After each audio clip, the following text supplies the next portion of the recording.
안녕하세요 여러분. 24 아프리카 동물 메디컬 센터 매니저 최예리, 수의 테크니션 박현주입니다.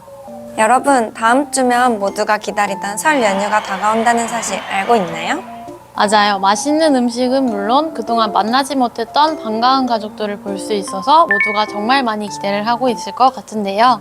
그런데 저 이번 명절에 고민거리가 하나 생겼어요. 어떤 고민이신가요? 바로 저희 집 막내 마로에 관한 고민이에요. 제가 작년까지만 해도 설날이나 추석에는 마로를 집에 두고 가족들을 만나고 왔었는데, 올해는 집에 혼자 남을 마로가 외로울 것 같기도 하고 여러 가지로 걱정이 돼서 함께 떠날까 하는데 마로가 불편해하지 않을까 걱정이 돼요. 네, 저도 까미 감자랑 함께 생활을 하다 보니 충분히 공감이 되는 내용인데요. 아마 이 영상을 보는 보호자분들도 같은 고민을 하고 있는 분이 계실 것 같아요. 그래서 오늘은 우리 아이들과 명절에 즐거운 여행을 떠나기 위해 꼭 알아야 하는 3가지를 함께 알아보는 시간을 가져볼게요. 예리 선생님은 혹시 차멀미가 심한 편이신가요? 네, 저는 저희 가족 중에서도 특히 멀미가 심해서 차를 오래 타면 굉장히 힘들어하는 편이에요. 이렇게 우리도 차를 타면 멀미를 하듯이 아이들도 똑같이 차를 탔을 때 멀미로 인해 많이 힘들어할 수 있는데요. 멀미의 주요 증상으로는 아이가 몸을 부들부들 떨거나 무기력해질 수 있고, 심한 경우 구토까지 할 수 있어요. 세상에, 구토까지 할 수 있다니 상상만 해도 너무 힘들 것 같아요. 그러면 증상을 완화시킬 수 있는 방법은 없을까요? 당연히 있죠. 평소에 차를 자주 태워서 아이가 환경에 적응할 수 있게 도와주고, 창문을 열어 환기를 시켜주거나 중간중간 휴게소에서 아이와 잠깐씩이라도 산책을 즐긴다면 멀미 증상을 완화시키는 데 도움이 될 거예요. 정말 도움이 되는 방법이네요. 그렇다면 두 번째는 어떤 건가요? 두 번째는 바로 이동수단을 고려해야 해요.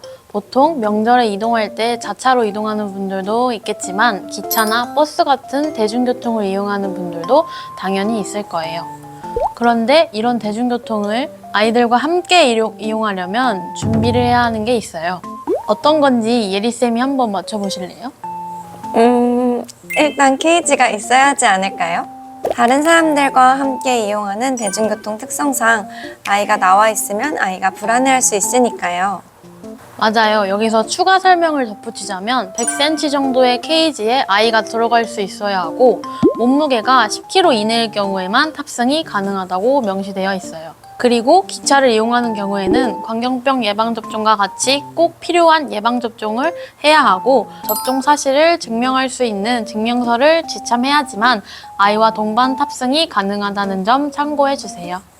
주변 환경도 생각을 해보면 좋을 것 같아요. 아무래도 갑자기 환경이 바뀌면 아이들이 굉장히 힘들어할 수도 있으니까요. 맞아요. 갑자기 차를 타야 하거나 많은 사람들과 접촉을 하게 되면 당연히 아이들이 굉장히 불안해하고 힘들어할 수 있어요. 이런 급격한 환경 변화는 아이들에게 스트레스로 인한 질병을 일으킬 수 있기 때문에 보호자의 관심이 필요합니다. 예를 들어서 차 안에 있을 때 평소 좋아하던 장난감을 같이 넣어주면 아이의 불안감을 줄일 수 있고, 여러 명의 사람이 모인 자리에서는 가급적 혼자 있을 수 있는 환경을 만들어준다면 아이가 훨씬 편안해할 거예요. 아이와 함께 즐거운 명절을 보내기 위해서는 여러 가지로 신경 써야 할 것 같아요. 준비가 부족하다면 오히려 아이에게 명절은 불편해 라는 기억만 남겨줄 수 있으니까요. 맞아요. 우리 반려동물 친구들도 사랑하는 가족인 만큼 꼭 신경 써서 아이들에게 행복한 명절을 선물해주세요. 오늘 저희가 준비한 내용은 여기까지인데요. 만약 반려동물에 관한 또 다른 이야기가 궁금하다면 유튜브 댓글로 남겨주세요. 지금까지 반려동물이 행복해지는 곳 24 아프리카 동물 메디컬 센터 매니저 최예리, 수의 테크니션 박현주였습니다. 그리고 기차를 이용하는 경우에는 광견병 예방 그리고부터 할게요. 것 같아요. 세상에, 구토까지 할 수 있을 것 같다니. 잠시만요. 구토를 시켜버렸네. 꼭 신경 써서 아이들에게 행복한 명절을 선물해 주세요. 다시 할게요. 꼭 신경 써서.